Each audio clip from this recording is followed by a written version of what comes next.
seek?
Ensure the participation of all groups of population groups in its work, and certainly, of course, participation of children and young people.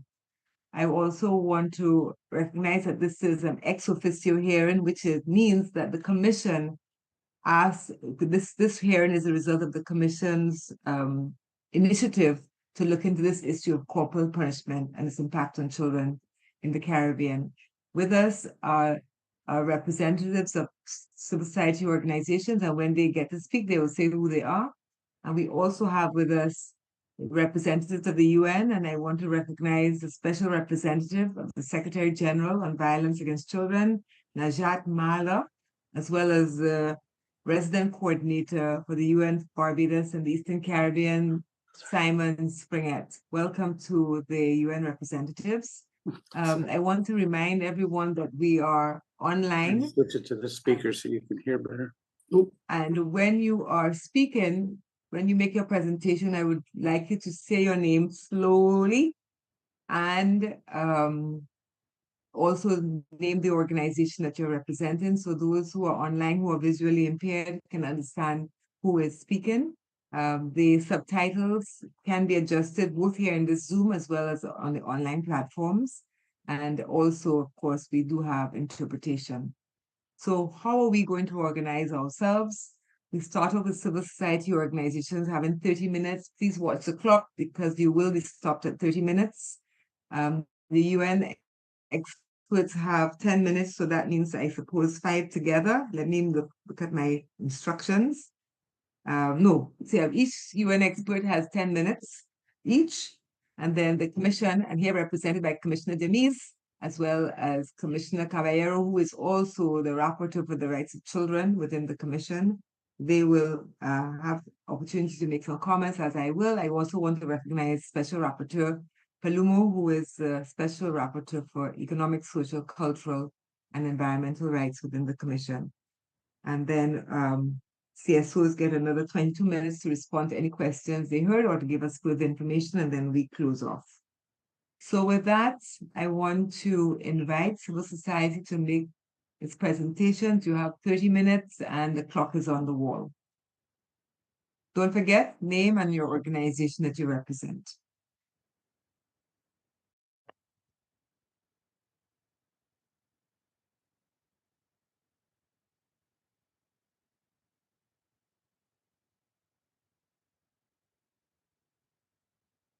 Hello, everyone.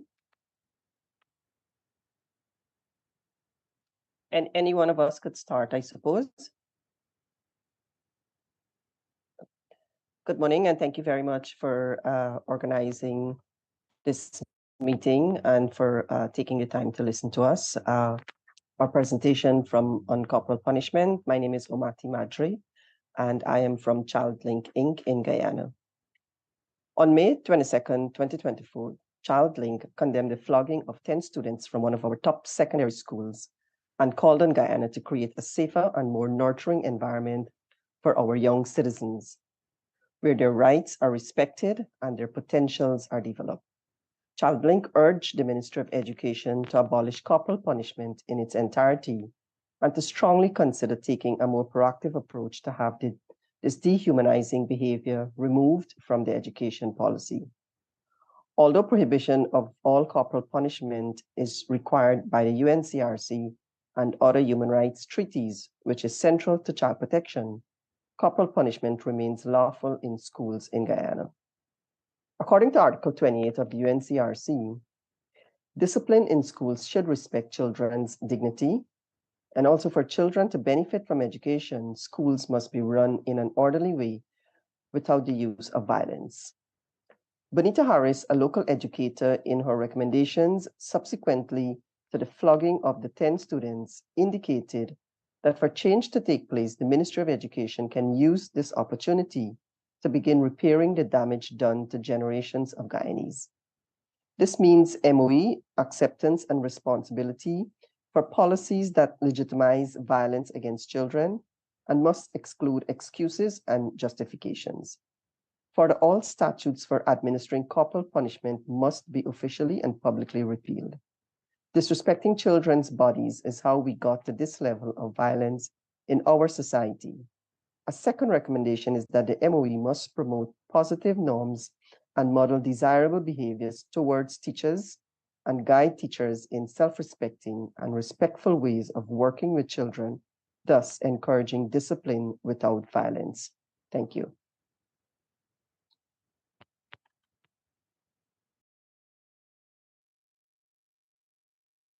Okay, hello, good morning. Omati, would you like your children to go now or should I go? Perhaps they could, Sarah, would you like to go now or would you like to go a little later, or Sami?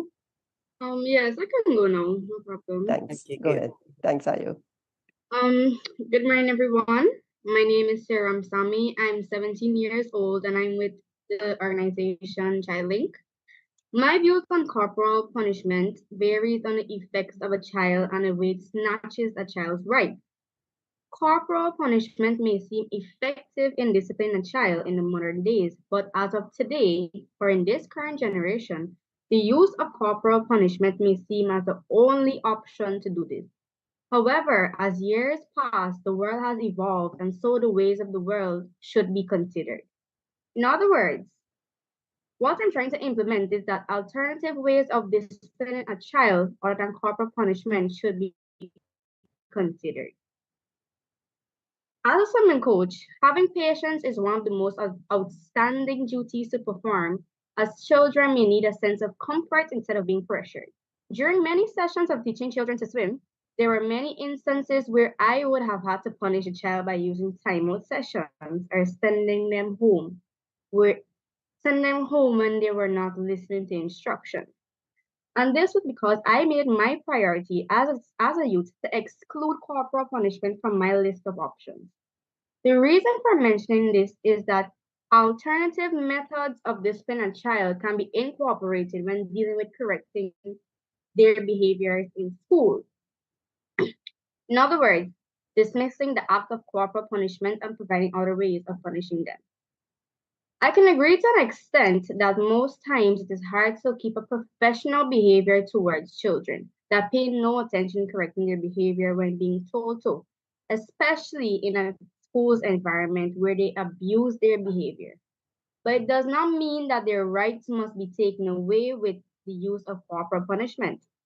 For instance, in my days at primary school, I was constantly beaten in my hands with a piece of ruler when I had not gotten my work correct or whenever I had included myself in activities that I should not be a part of. In this case, with the use of corporal punishment,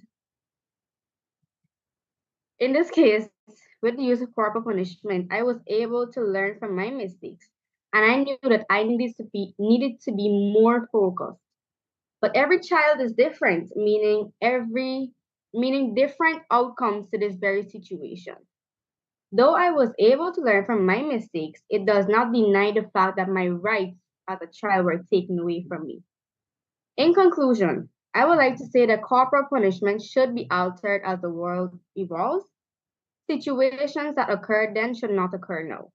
Many children should be able to know what their rights are, and this is the opportunity to do so. Therefore, corporal punishment should be dismissed in the Caribbean society. Thank you.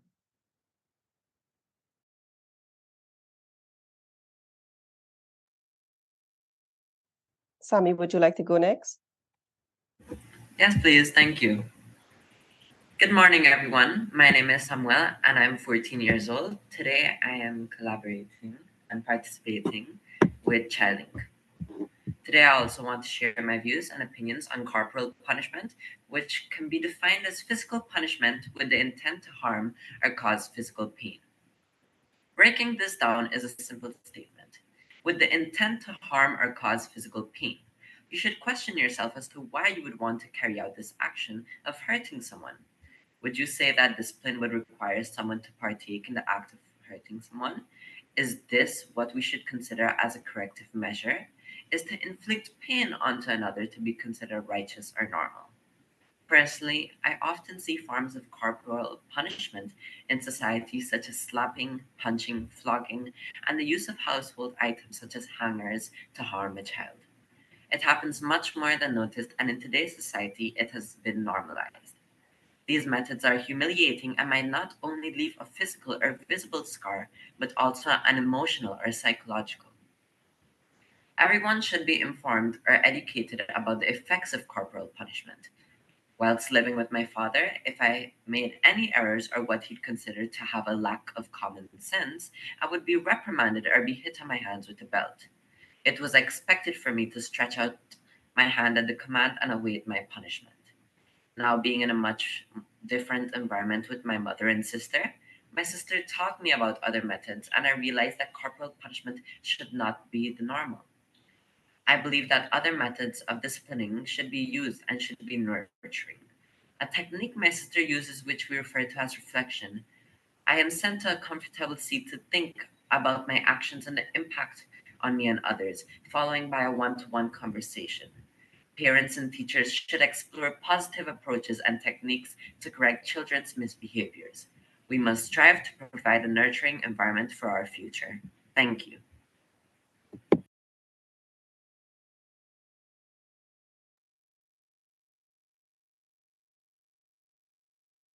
Good morning. Okay, Um, I'll go next. My name is Ayo Dalgety Dean. I'm representing Blossom Inc., based in Guyana. So good morning to all. Thank you for the opportunity to present on this critical issue affecting the lives of children in Guyana. And I will focus particularly on migrant children, as we here in the Caribbean and South America, we're experiencing the migrant crisis. I'm here today, as I said, representing Blossom Inc., an organization dedicated to protecting and advocating for the rights and well-being of vulnerable children in our society. Corporal punishment remains a deeply ingrained practice in Guyana, particularly within the educational system. This practice, while seen by some as a means of discipline, has severe and often long-lasting consequences on children. Today, I want to draw your attention specifically to the impact of corporal punishment on migrant children, with a focus on Venezuelan Warao children who are particularly vulnerable due to their unique circumstances. In Venezuela, corporal punishment was banned in all settings on December 10, 2007. This progressive step was taken to protect children from physical abuse and to promote a culture of respect and dignity. As a result, Venezuelan children, including the Waraos, grow up without the experience or concept of corporal punishment in their schools. When these children migrate to Guyana, they encounter a starkly different reality, one where physical punishment is not only accepted, but often practiced.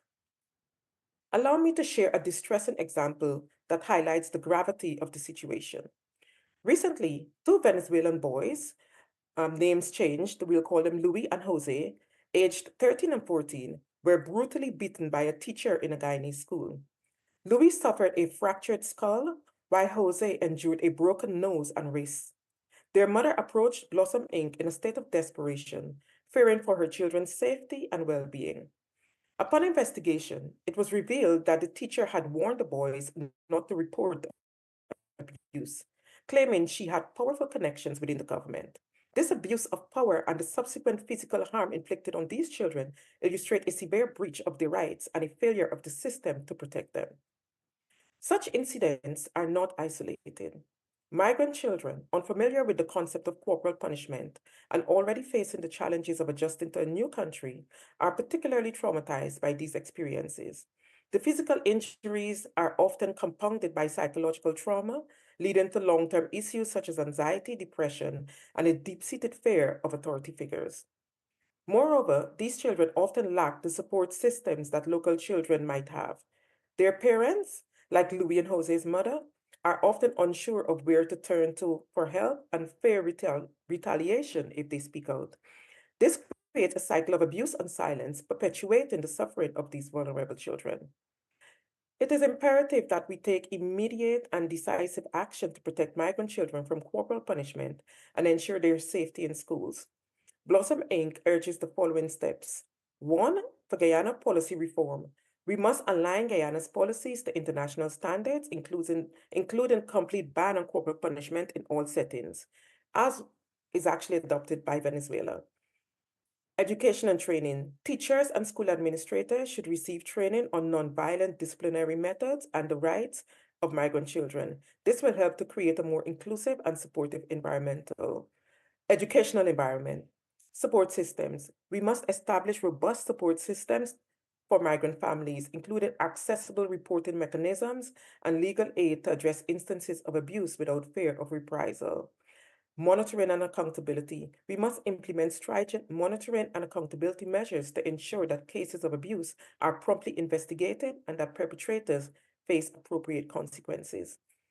In conclusion, the protection of migrant children from corporal punishment is not just a legal obligation, but a moral imperative. We must work together to create a safe and nurturing environment for all children, regardless of their background or nationality. Blossom Inc. stands ready to collaborate with all stakeholders to achieve this goal and to ensure that every child in Guyana and the Caribbean at large can grow up free from fear and violence. Thank you for your attention and commitment to this critical issue. I would like to go next. Am I being heard? Okay, my name is Jade Williams. I am the Policy and Advocacy Specialist from Jamaicans for Justice. We are a non-governmental human rights organization based in Jamaica that has child rights and juvenile justice reform as one of its main areas of thematic focus. Over the years, we have successfully influenced legislative policy to improve the rights of children in Jamaica. And similarly to other stakeholders here who have already presented, corporal punishment remains a prevalent issue in our Jamaican society. In our 2011 multiple indicator cluster survey, it indicated that 7 out of 10 Jamaican children under the age of 15 are subjected to violent punishment at home. In our last fiscal year, we saw over 13,000 cases of child abuse reported to our children's registry, and that included over 2,000 cases of physical abuse specifically, compared to over 3,000 in the previous fiscal year. Now, there are provisions in our legislation that should protect children against violence. Section 9 of our Child Care and Protection Act protect children against severe abuse. However, those sections have not been interpreted to ban corporal punishment, as we subscribe to the common law principle of reasonable and moderate punishment on children. We do have a ban on corporal punishment in our childhood institutions, such as basic school or early childhood institutions, as well as our alternative setting institutions, such as children's homes and places of safety. And those are banned under our Early Childhood Act and our Child Care and Protection Act, respectively. However, the evidence has indicated that despite these legislative measures, there continues to be an issue of corporal punishment both in schools and in state institutions. In our 2019 study conducted by Jamaicans for Justice, we examined 1,782 cases of critical incident reports coming out of children's homes across Jamaica and state facilities across Jamaica, and found that 621 of those involved violence against children, with 82% of those cases being physical abuse, including corporal punishment. We further found that 1 in 3 of those cases was perpetuated by the staff or caregivers of the facility in which the children were placed. Now, we've seen our government, successive administrations make promises as to implementation of a complete ban on corporal punishment. When we were in front of the Universal Periodic Review in 2015, we indicated that no definitive position had been taken on the matter. In 2017, our Prime Minister indicated amendment to the Education Act that would see a complete ban in schools. This was never fully implemented. Again, in 2021, a promise was made to see a fulsome implementation of a ban, and this was partially influenced by an increasing crime rate, which has been attributed to at least being influenced by the use of corporal punishment in society. However, there was no implementation of an amendment there. Again, this year in 2024, our Prime Minister echoed recommendations from our National Violence Prevention Commission, which also recommended a complete ban on corporal punishment. And he had indicated that his administration was committed to same. That commitment was echoed by the Minister of Justice, Minister Chuck, on May 24th of the same year. And then that commitment was walked back on May 27th by the Office of the Prime Minister. So we have seen an indication that we are made a commitment and then it is walked back. So we have certain recommendations that include, of course, some decisive leadership on addressing this issue fulsomely. We want to see a complete legislative ban, but we acknowledge that we have cultural challenges where that may be concerned. And so we recommend that there is a transitionary period in which this ban would be implemented. So while the legislation may be changed, there should be a transitionary period before it is fully implemented and expected to be adhered to. We also encourage and think it is necessary for there to be fulsome public education on alternative forms of discipline, as well as support and training systems for those parents who are influenced by issues such as economic stressors that might affect the way that they are able to deal with frustrations of children. We also recommend that there is strengthening in the oversight of the provisions that are already in place, as through our study we were able to see that state bans have not been effective, and therefore there needs to be some level of monitoring and evaluation of the provisions that are already in place to see why those are not working fully. Assembly. And finally, we encourage active engagement with our regional and international human rights bodies to seek guidance and technical assistance on whatever legislative changes we might make in this area. Thank you very much. Thank you. So good morning, everyone. And I'm sorry, I'm just a little bit disconcerted because I'm trying to assist Red Thread to join the webinar. There have been some problems with links. So dear commissioners, children, colleagues from civil society, the OS and the UN, this hearing about the tolerance of beating children in the Caribbean is happening in the aftermath of Hurricane Beryl. And I join in acknowledging those who are recovering while planning for the rest of the hurricane season. I have worked as a teacher in Guyana. One time, my headmistress asked me to beat a child, and I did so. There were other adults in the room who witnessed our application of the Ministry of Education's policy on beating children in school.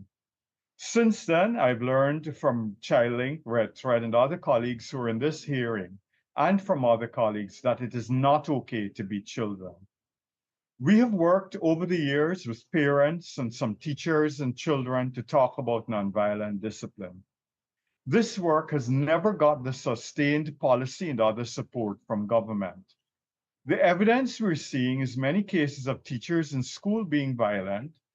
There's just some transfers, some investigations, but never any program to really show that transformation is possible. I hope that out of this hearing, there's some wake-up call for the governments in the Caribbean that it is possible to have nonviolent interactions among adults and children and among citizens in general. Thank you.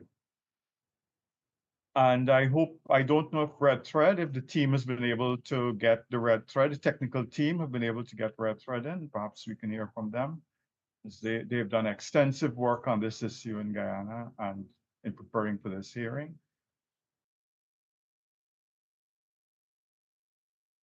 I believe they're here. Ayo, are you from Red Thread? Many of us have had to use IO's link, unfortunately, to join. So there might be more than one IO here. Okay, and I spoke already. I'm Ayo. I spoke, but maybe Fedia, if they're still struggling, maybe one of us can read their statement, perhaps. Sure, yes. Oh, thank you, Joy. Oh, you're there. Right. Excellent. Blessings and welcome. Okay, good morning, everyone. Joy, there's feedback.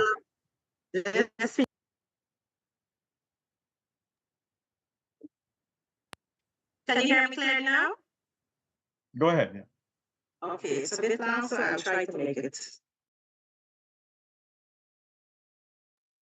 You're muted now, Joy. Joy, you're muted.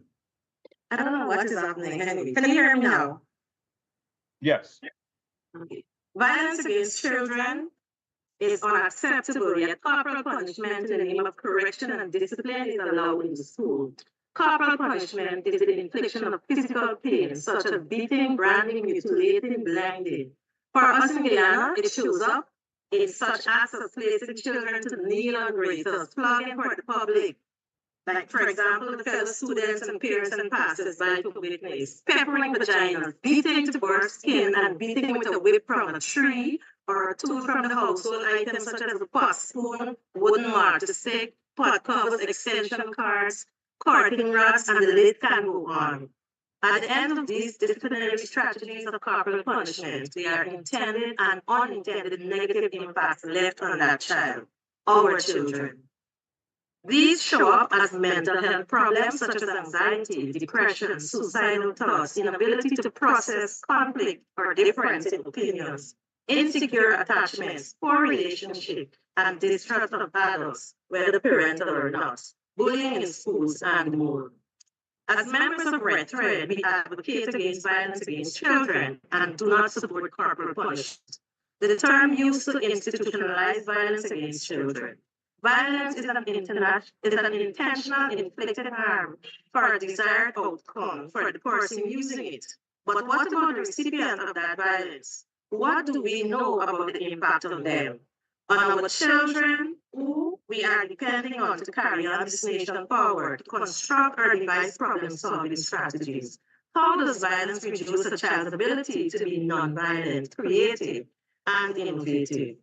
How does corporal punishment reduce individuals who only know how to utilize violence or inflict harm to get what they want? We are not going to pretend that we are innocent of beating children. Most of us are guilty of this. But we have come to acknowledge and accept that this behavior is not stamping, it's just about stamping authority and nothing more. All of us can also attest to the fact that we did not like being beaten as children. Beating is not a corrective method.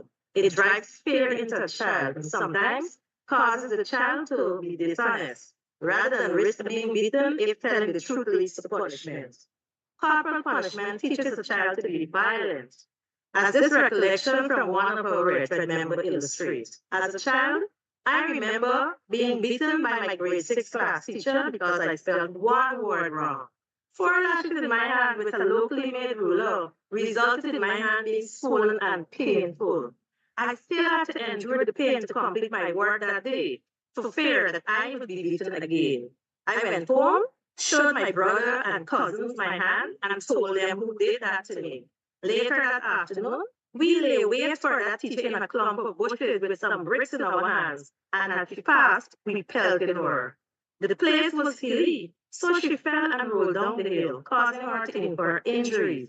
She was absent from school for 3 days, and I was at peace.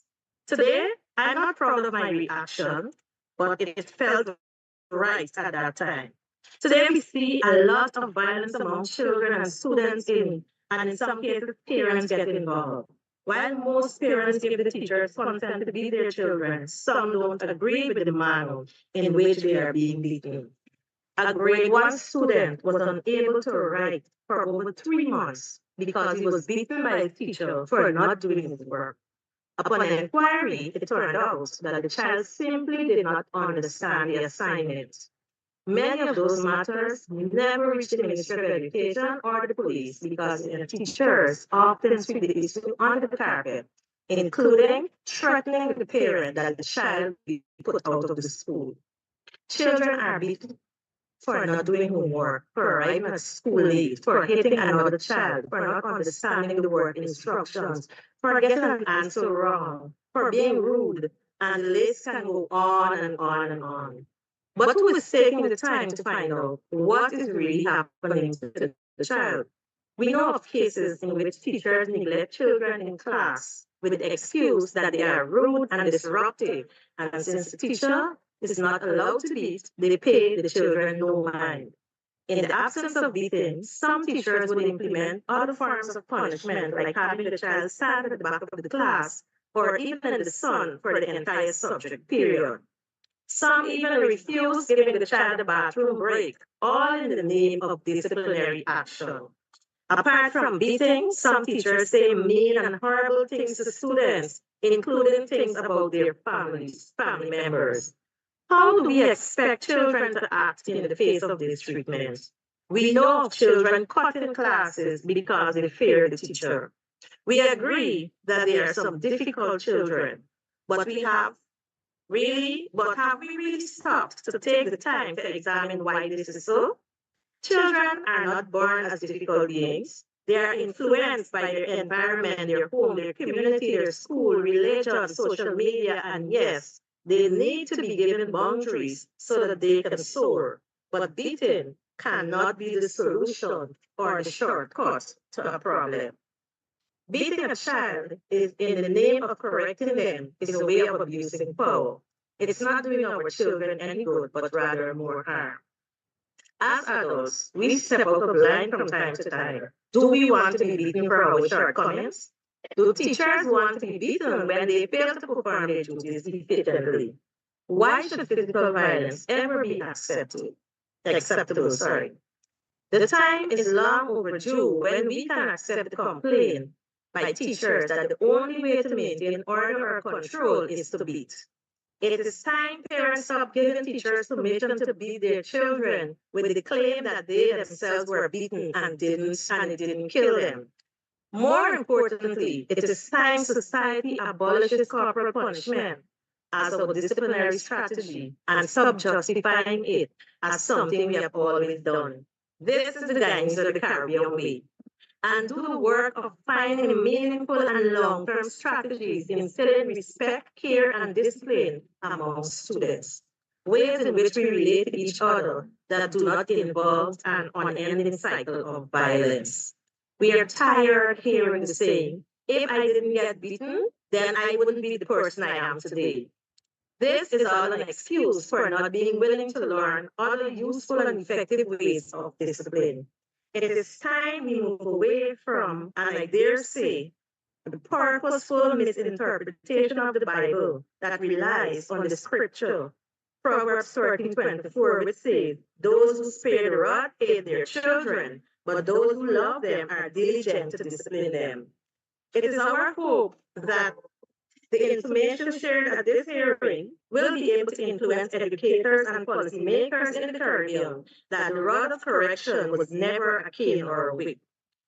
Those belong to the plantation and they should find no place in our society. Otherwise, we have simply internalized the violence that try to teach us to know our place. There are numerous other ways, most effective and safe ways to apply discipline. Now is the time to explore those ways. Let us not forget, violence begets violence, and resorting to corporal punishment continues to violate the rights of our children. Doing right by them means we are guaranteeing a different future with less violence. Thank you.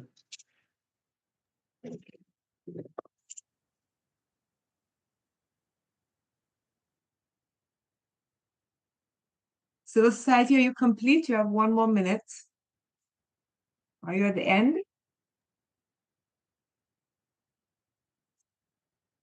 Okay, if that's the case, I would now like to invite the Special Representative of the Secretary General on Violence Against Children, Najat Mala, to make her presentation. Najat, you have 10 minutes. Thank you so much. I will be short because I was thinking that I would request to have only 4 minutes. So, but many things were already told. Dear Commissioner, dear children, dear colleagues, I would first like to thank the Inter-American Commission on Human Rights for the invitation to contribute to this ex officio hearing on corporal punishment and its impact on the rights of children in the Caribbean. As all we know, and that was highlighted by children and civil society, corporal punishment is the most common and widely accepted form of violence against children. According to UNICEF, nearly 400 million children under 5 regularly endure psychological aggression or physical punishment at home. We now have decades of evidence. Corporal punishment carries multiple risks for children's well-being and development and has no benefits. Corporal punishment, as it was highlighted before, brings harm to children, adults, and societies. Research has shown also that positive discipline is effective as children do better when they perceive both firmness and kindness from their parents, teachers, and caregivers. Dear participants, this is why the Convention on the Rights of the Child, the most widely ratified treaty in the world, was visionary in prohibiting corporal punishment for children in all its forms and in all settings. Prohibition is associated with changes in attitude and practices that positively impact children's lives. We must acknowledge the progress that has already been achieved in the Caribbean. There is a greater awareness of the impact of corporal punishment, and there has been some progress in prohibiting corporal punishment in some settings, such as school, care institutions, and the justice systems. But more needs to be done to make sure that this is implemented and to achieve prohibition in all settings, including in the home.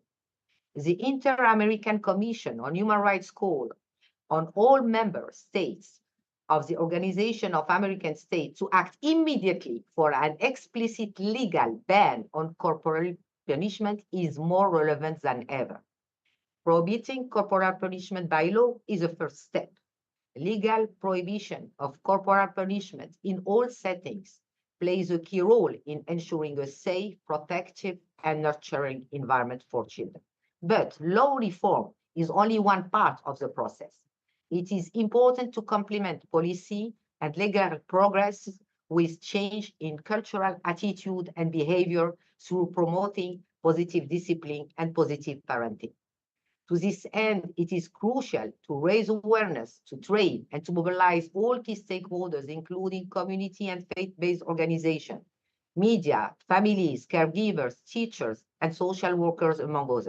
But most importantly, it is important to listen and to involve children as you are doing today. Dear participants, we are seeing a growing momentum worldwide to prohibit corporal punishment in all settings.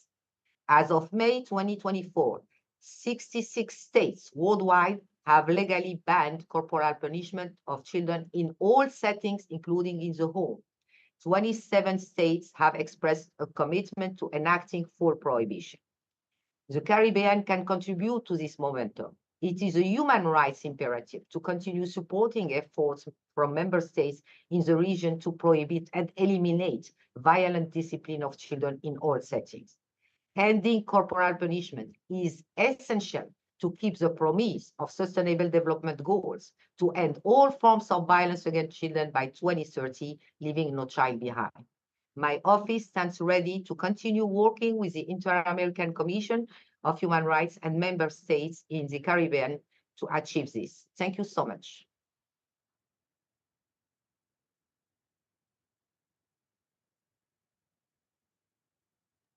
Thank you very much. And now we turn to the resident coordinator for the UN Barbados and Eastern Caribbean, Mr. Springett.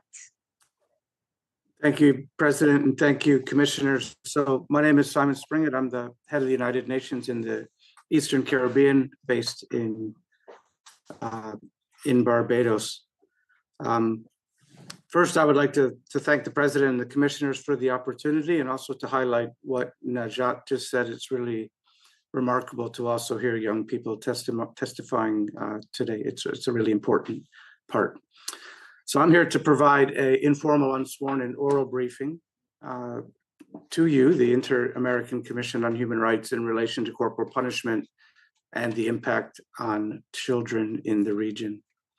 I'm doing this in my capacity as the United Nations resident coordinator. In 2006, corporal punishment was already categorized by the United Nations Committee on the Rights of the Child as cruel and degrading. However, many years later, it remains an ever-present reality for far too many of our children, still allowed under the law at home, in alternative care, in daycare, and in schools and penal settings. Too many children continue to suffer violence at the hands of adults who are supposed to protect them. This form of punishment has long been accepted by many as a legitimate disciplining of children, especially in our homes. According to a 2019 UNICEF research in 8 countries across the Eastern Caribbean, a mere 23% of respondents supported a ban on corporal punishment when administered by parents, while 42% supported a ban inside of schools. These stark figures might explain why governments in the subregion tend to shy away from supporting many recommendations to ban corporal punishment within the universal periodic review processes. Traditionally, corporal punishment has been considered appropriate and beneficial, given that, as was said by a previous speaker, spare the rod is to spoil the child. A 2021 social norms study in Trinidad and Tobago, for example, found that respondents believed that corporal punishment in the home was not physical abuse. Rather, it was perceived as an act of love that taught their children right from wrong. As one person indicated, when children behave badly, they need to be physically punished. But children are resilient and they will recover. In 2022, 63% of children aged between 10 and 14 in a study reported that they were disciplined in a violent manner in the month prior to the research being carried out. For the United Nations in Barbados and the Eastern Caribbean, the use of physical punishment against children should always and clearly be seen through the prism of human rights. Every country in the subregion has ratified the UN Convention on the Rights of the Child over 3 decades ago.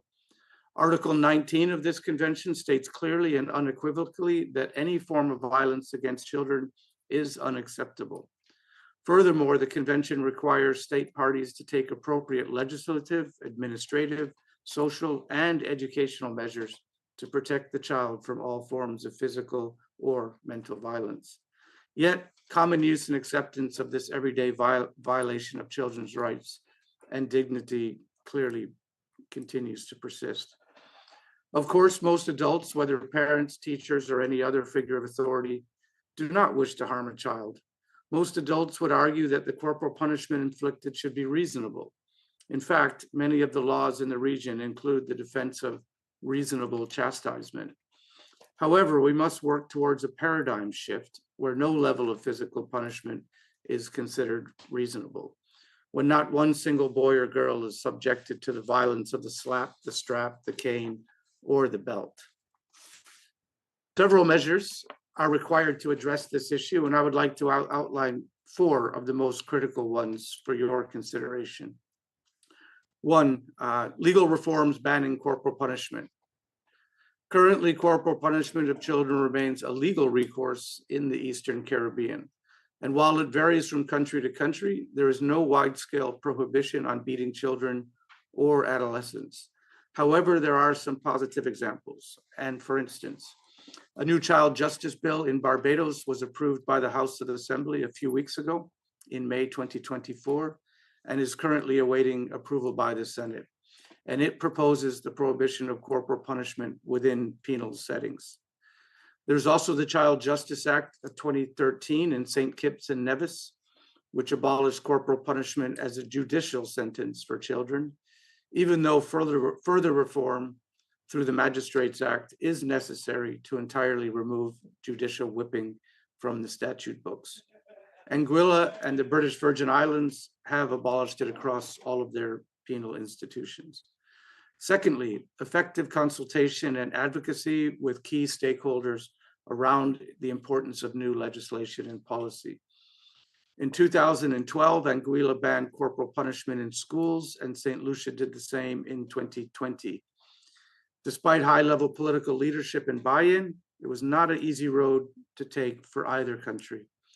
A critical strategy was to lay the groundwork before the legislation was introduced by ensuring that key stakeholders were brought into the debate through public consultations, town hall meetings, and media engagement. For instance, in St. Lucia, after some initial resistance, the teachers' union was persuaded that the ban was indeed the correct way forward. Number 3, information campaigns at various levels, looking at the long-lasting impact of corporal punishment. And I think this is a theme that has come across many of the speakers throughout this morning.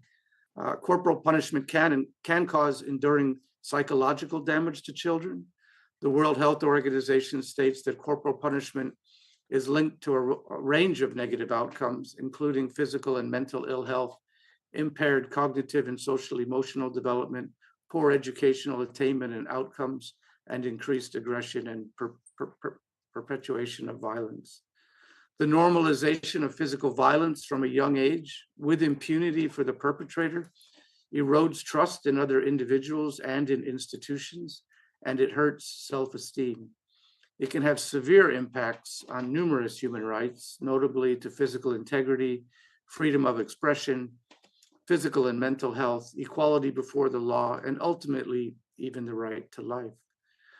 The Committee on the Rights of the Child has also reiterated that corporal punishment as a sanction is a violation of Article 37A of the Convention, which prohibits all forms of cruel, inhumane, and degrading treatment or punishment. A final recommendation is looking at alternative forms of discipline and systematic training. UNICEF has been partnering with schools across the subregion to promote positive behavior management and to create sort of supportive environments where improved forms of discipline are promoted. The focus is on encouraging good behavior rather than punishing bad behavior. Strategies have included setting clear expectations for students, giving positive affirmation, publicly recognizing appropriate behavior, implementing reward systems, and the list goes on. And according to our UNICEF research, following training, some 60% of teachers have shifted their opinions on corporal punishment. So, dear commissioners, in conclusion, governments in the Eastern Caribbean must act based on their human rights obligations, as well as professional advice, as well as, of course, public opinion. As you know, most states around the world have achieved full prohibition of corporal punishment, despite the majority of public opinion initially opposing these bans. There is no justification for keeping children waiting for a change in law to protect their rights while attempting to change adult mindsets. Progressive laws must lead changes in attitudes to better serve children and adolescents across the Eastern Caribbean and help them live their lives free from violence. The United Nations system in Barbados and the Eastern Caribbean reiterates its partnership with the Inter-American Commission on Human Rights to support states in the subregion to transform attitudes and practices required to eliminate violent punishment of children and to ultimately to outlaw it. Thank you for the opportunity.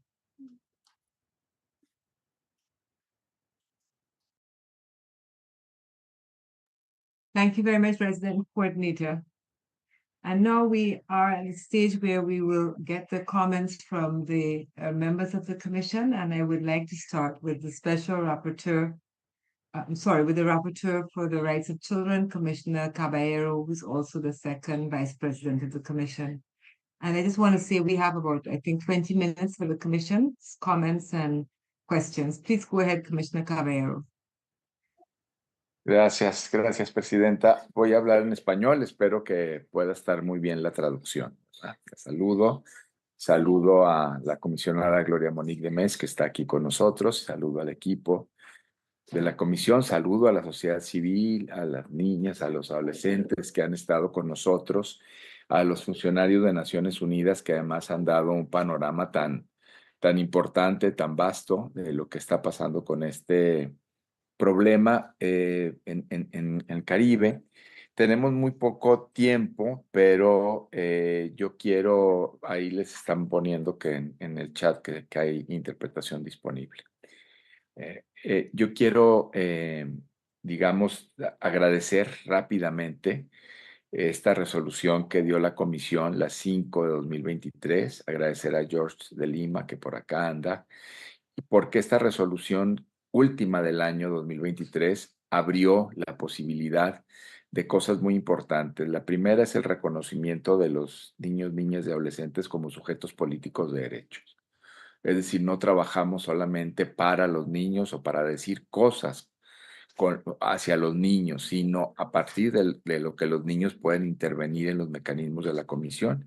Y dos, promover audiencias como esta, donde los niños puedan ser sujetos también de su participación y de su voz.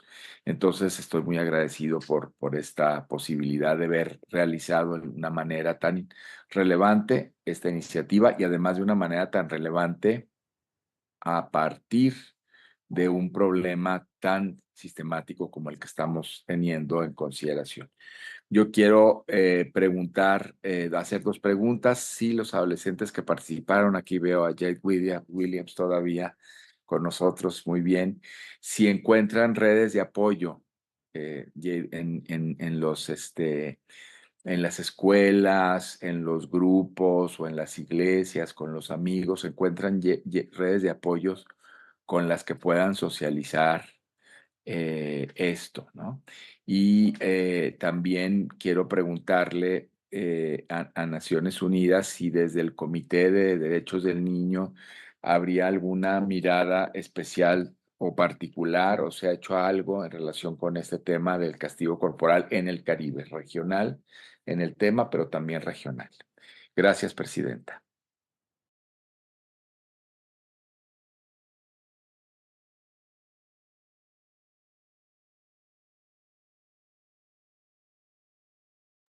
Thank you very much, Commissioner Caballero. Commissioner Denise, over to you.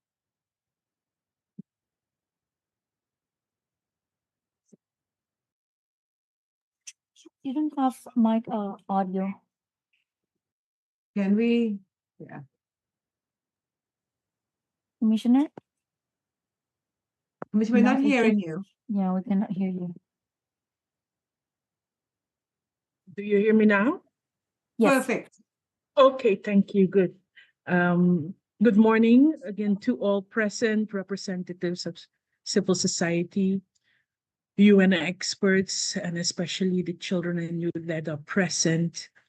The interventions that were made from the civil society organizations as well as the children present reflected the situation in the Caribbean with numbers, but I think very important, it also represented personal experiences, personal pain, and also the way that that was dealt with it from a personal perspective. I think very honest interventions and very frank. I would like to ask, and I would really appreciate if the children and the youth present also gave their perspective on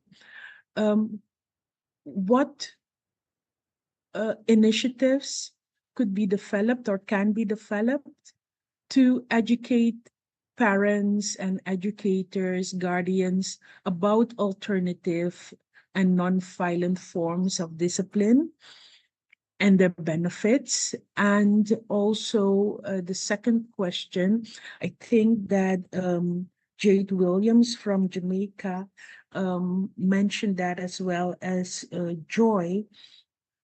Then they spoke about the cultural context. And I would like to know also from them if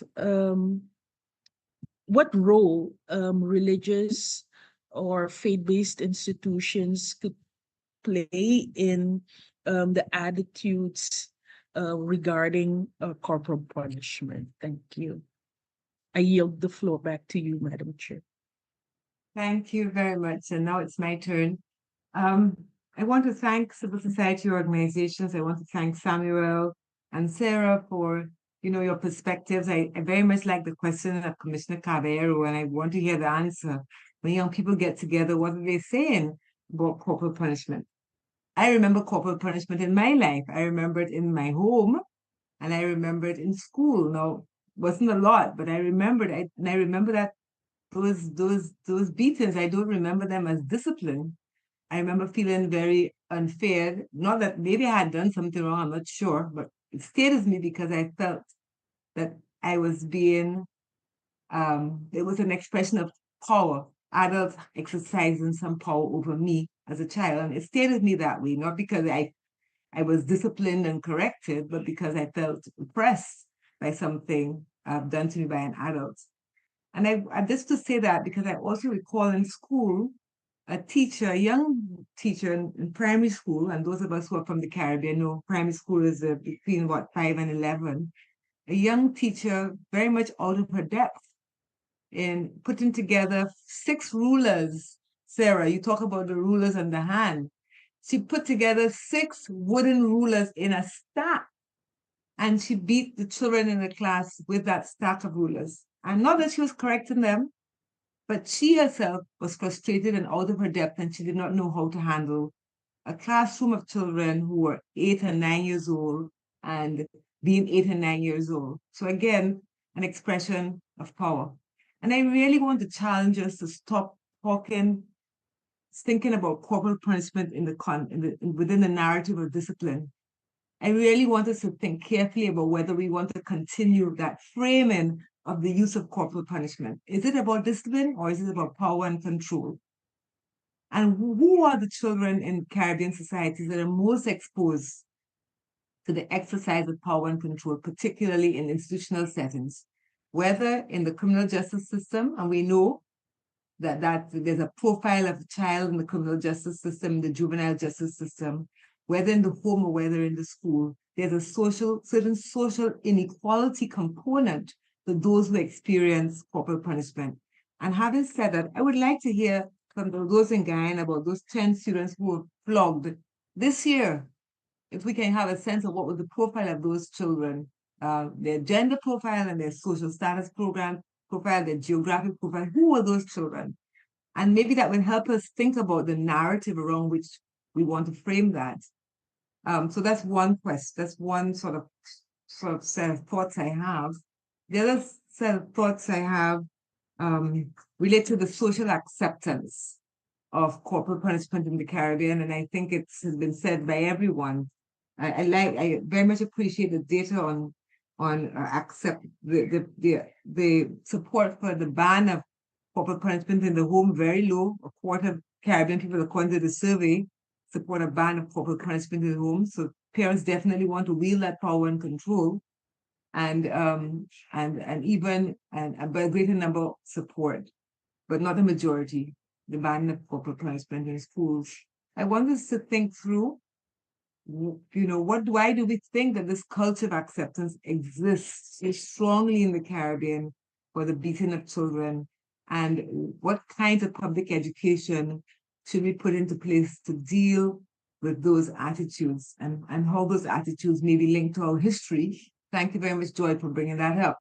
Our history, and also our contemporary sense of being out of control in a region which is now marked disproportionately by violence and insecurity.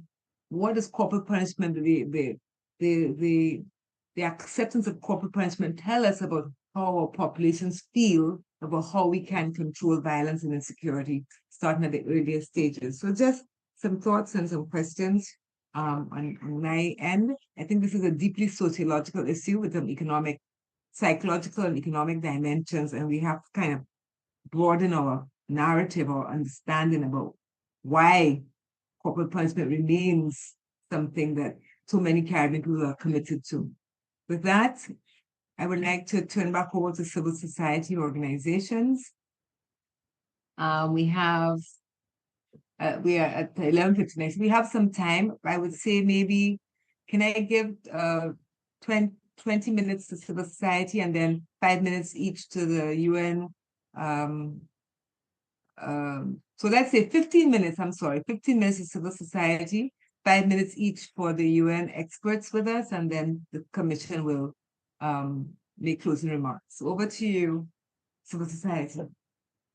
Thank you very much, Commissioner, and thank you very much for your questions. I think when we think of the 10 boys so it's 10 young boys, they're probably about 11 to 12. They're first year in one of our top secondary schools.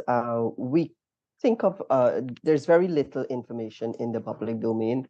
None of the parents have actually, no parent came forward and condemned the act. So somehow it could be a situation where parents themselves didn't see something wrong with what was done to their children. But the way it was, it happened suggests to us on the part of education that it's about power and control. These 10 boys would have been engaged in some sort of activity, probably to do with some sort of a playtime or something to do within their agriculture session. And the teacher was so upset that, based on the article, she took all of their belts and whipped them. And it's not very clear if all the belts were held together to whip the children. And one of the articles suggests that, and again, it wasn't clear that they were whipped on their butts. So it would suggest to us that it's an issue of power control, and of course, on the part of the parents, a lack of adequate knowledge and information on what this incident could mean to their children in the longer term. I would like to ask Sammy or Sarah if they would like to respond to some of the other questions. One of the first question was, can you discuss this with your colleagues at school, with your friends at school? And can you say anything about a program that you think would benefit parents? If you would like to answer any of that or any one of the other questions you've heard. Omati, just quickly, sorry all, I'd like to interject, just following up a bit on what you were talking about, the 10 boys were flogged. Now, as an ex-alumni of that school, what was particularly concerning for us is that the old students also was trying to find out what happened at Queen's College to those 10 boys, and the veil of secrecy around the actual incident remains. So it's been 6 weeks, a few weeks now, and to date, we cannot get the necessary information on what has happened. And I wanted to add this because it really shows how culturally ingrained in our education system, in our ministry, just that even as old students, we are unable to get to the bottom of what happened to those boys.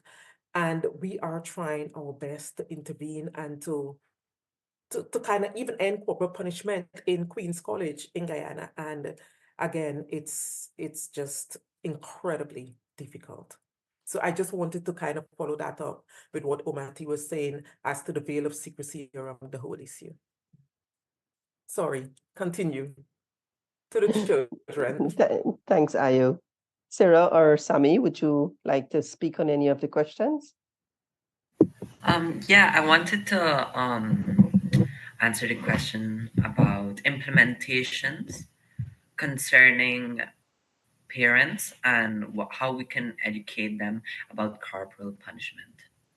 So, firstly, I think they should be aware about the negative impacts of corporal punishment on children, because I feel as though not many parents are aware of it. They just think, oh, you get a couple lashes, you're gonna learn. If you do it wrong, you don't know you're getting your other couple lashes more. But it's not just that. It does leave a psychological and emotional scar, as I had stated before, and it can impact the lives of these children. Not only that, but it also leads to some sort of generational trauma. The children will grow up and they might adopt this form of discipline and do it to their children as well. I feel as though if I hadn't changed my environment from my father to my sister, I'm afraid I too would have insisted on using corporal punishment as it relates to disciplining my future children. Thanks, Sami. Sarah, would you like to respond to any of the questions? Sure. In terms of discussing with my friends at school, I would think that they will learn a lot more because I'm already educated on some of the rights of a child. I think it would be better for persons who are closer to other persons to educate each other on these rights. So, yeah, I would be comfortable enough to share my rights and give the knowledge on what some of our rights are so they can know what their rights are. And so they can know not to be disrespected by an elderly or a person older than them. Thanks, Sarah. My other colleagues in civil society. I think there needs to be work done within the PTA system and also with the teachers. And I think that we also need to do a lot of work in the communities. I was just thinking that maybe we need to speak to a lot of children, maybe do a survey with children about how they feel about being beaten. And sometimes hear from the children because I know that I use the strategy with my nieces and nephews about when they do things wrong. And I say to them, do you think you deserve to be punished? And they would say yes. They acknowledge why, what was wrong. And then I would ask them, what was the punishment you think you should get?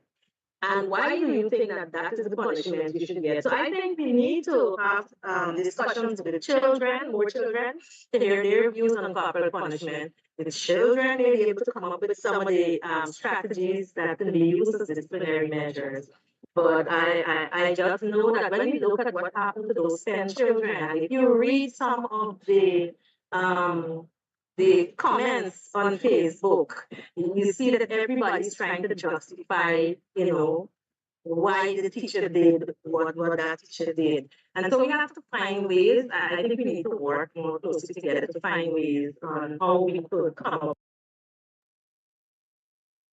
and make them work effectively. We had to do some of that in Redthread. We have been practicing whenever we reach a point where we really want to lash out at these children. What we used to do is to come and share it with others. Like, this is the situation, y'all help me out here. And so we have been like a support to each other in trying to, move away from corporal punishment. So I think that needs to be done. The religious bodies, a lot of work needs to be done in the religious bodies because like violence against women, the whole thing about us wives, being respectful to husband and husband at the head of the home, they're using the other thing about, children and children obeying your parents and all these things. And I think the misinterpretation of the Bible is causing a lot of this. So I think there's work that needs to be done with the religious bodies, reminding them that as Christ as the shepherd, and he uses his rod to guide the sheep, but he never hit one of the sheep. I have never read any such thing in the Bible. I think so something that I think President Roberta, you asked this question about the cultural change, and there's another dynamic about the power and control issue. Successive politicians and leaders in Guyana have said that they are personally, including our own Minister of Education, there's this strange thing. We are all personally against beating children, but for somehow or the other, we're still afraid of those who want to beat. And this is happening with teachers, etc. All of the work, we have done the work. Work Picnic Project with ChildLink was one which dealt with faith-based communities. So I think, as Sami has explained, that once parents and teachers and others understand that there are alternatives and what's happening with them. But this work needs funding, it needs resources, and it needs strong policy and leadership.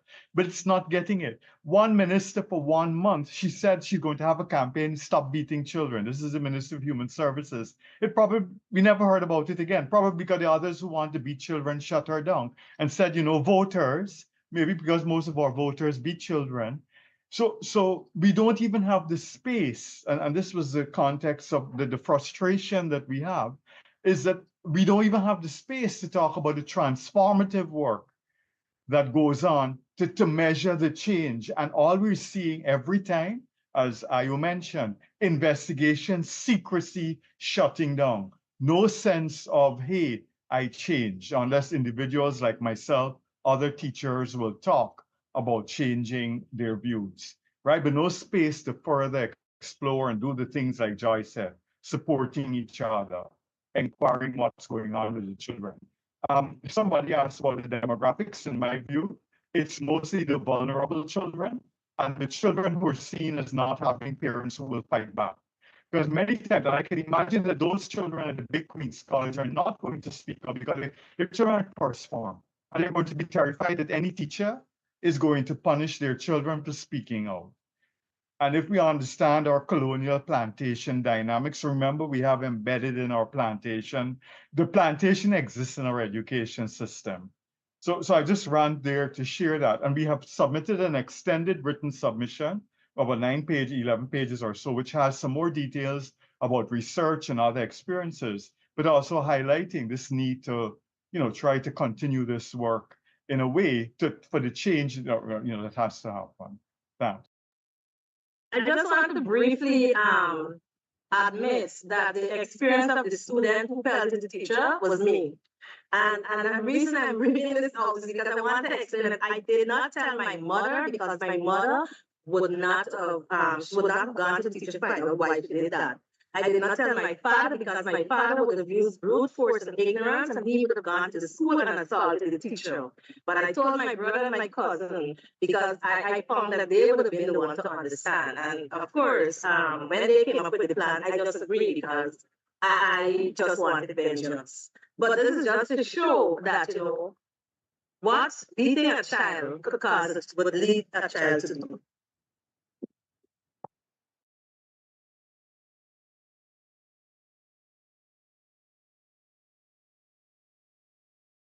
So, Sajid, you finished with your response? I just wanted to say one thing. in response to the question about the role of faith-based organizations. In Jamaica's context, we found that progressive legislative suggestions like these can be hindered by faith-based organizations, and that has been the case numerous times as it relates to corporal punishment. And it is similar to another colleague that would have brought up the Bible verse, the spare the rod Bible verse. As we mentioned in our presentation, our Prime Minister just this year would have indicated an intention to make amendments to see a complete ban on corporal punishment, and then following outcry from faith-based organizations, which was not something that we mentioned in our presentation. We can't say definitively that is why there would have been a further statement saying, oh, there's no definitive position. We need to have consultation on this, and then we will finalize our position. But the timing of outcry from faith-based organizations and then the walking back of what seemed to be a settled position was suspicious to us. So we've seen where that level of interference can be a concern. I do find that where faith-based organizations are sensitized to the issue and are leaning on the human rights perspective, there is a greater sphere of influence moving people away from the use of corporal punishment to not using it. I think partially why it works, it continues to be so perpetuated, is that we are encouraged in our communities, which we hold extremely dear, to continue to use it. So I feel as though if that encouragement was not there, that would be a further incentive, including a legislative incentive, of course, but a further incentive to push persons in that cultural direction. Thank you. Thank you very much, civil society organizations. I will now turn over to the special representative, Najat Mala. Thank you. Thank you a lot. I think many things were told, and just I want to respond to the question, as UN, and my colleague Simon will complete more than me. As UN Special Representative on Violence Against Children, just one of my tools of work is also doing country visits. And 2 years ago, I did a country visit in Jamaica and in Dominican Republic, and using this opportunity to deal with all forms of violence against children, including, corporal punishment and ameliorative punishment in all settings. And at the same time, using the Agenda 2030, because many countries, and Guyana was one of them, are presenting, their report and implementing Agenda 2030. And violence is one of part of it. And you have a specific indicator on corporal punishment. And with my colleague at UN country level, RC and the whole system, we are pushing the agenda, working very closely with, civil society, but also with children.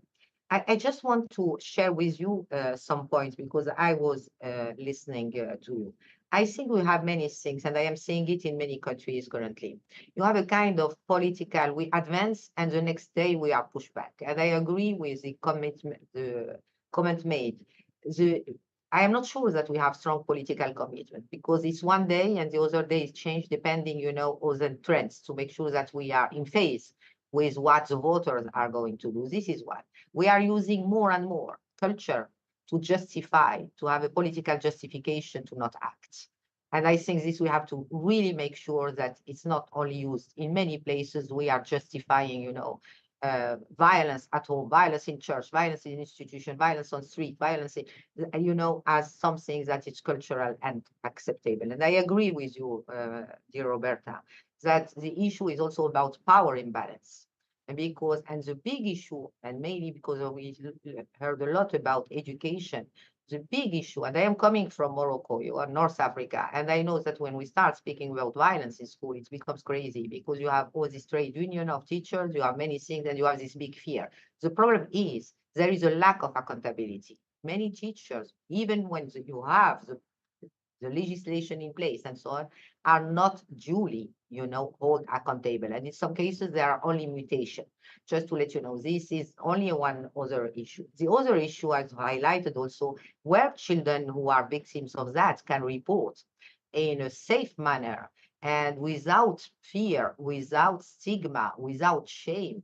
And this is another piece. So what is important here, and in many countries, even in Latin America, you know, you have in Colombia and other, when they are doing both, strong political courage to really make sure that, you know, all this corporal punishment, but also humiliating punishment in all settings are forbidden. But in the same time, mobilizing all the key stakeholders, society, traditional leaders, children, and so on, media, social media, to have, you have campaign para papas, when you have people who are speaking, many leaders, including children, but at the same time to make sure that you have access to services when children can report, and you have also this accountability. I think it's really important to have all these things together, and also to, as highlighted, to use more and more evidence-based. I am pediatrician, and we have a lot of evidence-based that show that it's not the good way to do, that it's impacting and long-lasting and intergenerational. So I think if we are doing that, using all these pieces at the same time, we can make it. Over to you.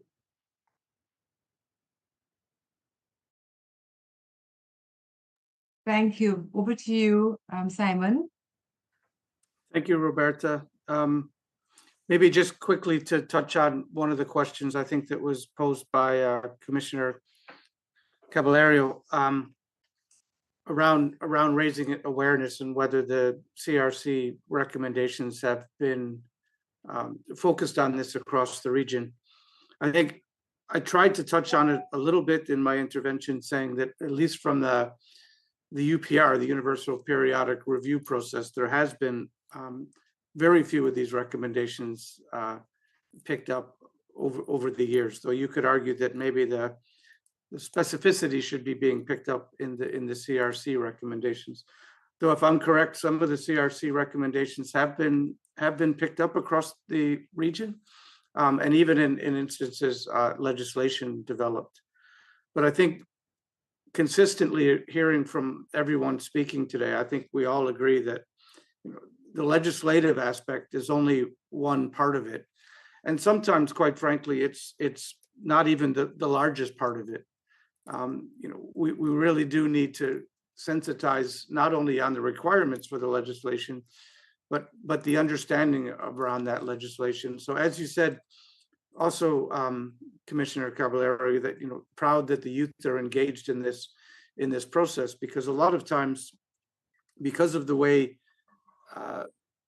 behaviors and norms are being perpetuated, many of the stakeholders don't even know the legislative framework that is protecting them, broader than the larger human rights network. And also, you have the same thing that you mentioned, that even with stakeholders' knowledge, you do have teachers and others who do feel that there's, you know, a degree of impunity in terms of how they can act.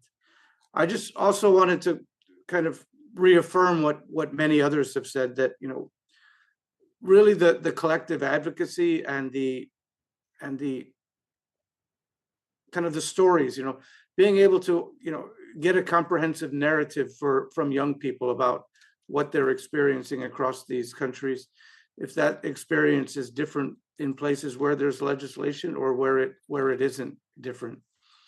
I think we gave some statistics at the very beginning that showed there was, you know, relatively low level of take up from parents in this given survey to make changes at home, a little bit higher willingness to make changes in the educational environment. And we really need to, you know, work on that to understand clearly, because some of these pushbacks that were mentioned, I mean, they're not only happening in this area, they're also happening in women's rights and gender-based violence, you know, across a number of spectrums. So I will leave it there. I would like to thank all of the NGO participants and the voices of the youth in the region. The United Nations and the agencies are all wanting and willing to remain very engaged in these conversations across the region, and we hope, and also through the Office of the Special Representative on Violence Against Women, we hope that we can continue this engagement at a very high and very fruitful level. Thank you for the opportunity. Thank you very much. And now we're at the end of the session, and I would like to ask Mr. Caballero if he has any closing remarks he wishes to make.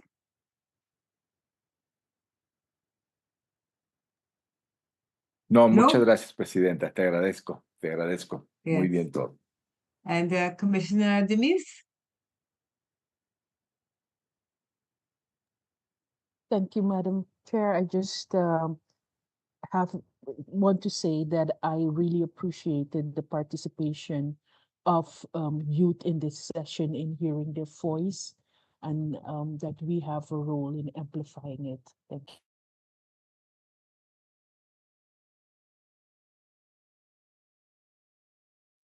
Thank you very much, everyone. So it's left to me to thank civil society organizations, Child Link, Jamaicans for Justice, Red Thread, Blossom, Inc., and other representatives of civil society organizations, and also human rights defenders who answered the call of the Commission to participate in this hearing. I want to thank the Special Representative of the Secretary General on Violence Against Children, Najat Mala. Really good to meet you in this virtual world, and also Resident Coordinator for the UN Office for Barbados and Eastern Caribbean, Simon Praget. Also nice to meet you in this virtual world. I think that we have, at least amongst us, a consensus on what has to happen. I think the work that we have to engage in is a deeply cultural work. How do we transform this high tolerance for what amongst abuse of children, whatever the motivation is, how can we transform that high level of tolerance and also help people to understand their own motivations when they act violently towards children? What does it mean? What is that self-knowledge that we need to have a proper analysis of what we're doing? I always hear people tell me in the Caribbean, I'm from the Caribbean myself, look at me, I was beaten, they say to me, and I'm sure you all know it, I was beaten as a child, and look at me. In other words, they think that they came out okay, and I said, yes, look at you, asking for children to be violated that way. Let's think about that some more. But it is, yes, something which goes into our history, and it's also very much about our contemporary realities of maybe feeling out of control in a region which is quite unequal, and where there's increasing levels of violence.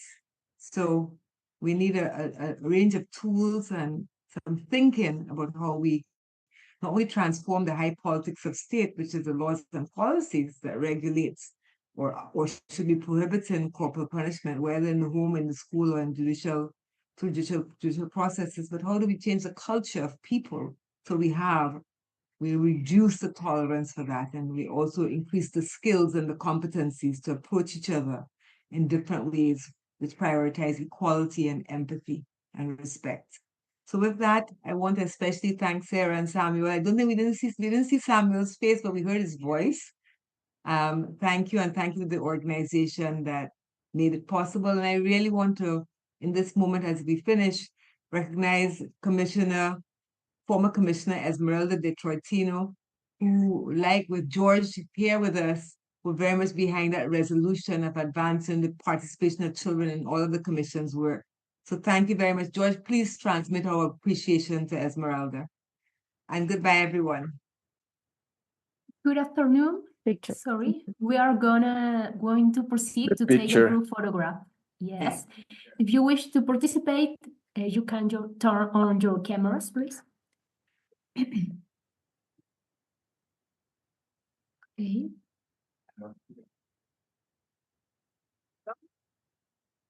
Okay, we are going to take.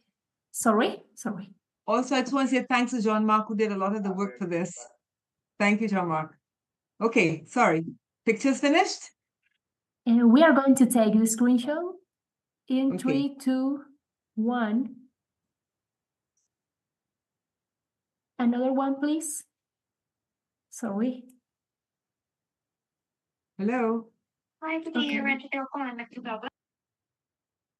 Okay, we are going to take the screenshot in 3, 2, 1. Thank you. Thank you. Okay. Thanks. Bye, everyone.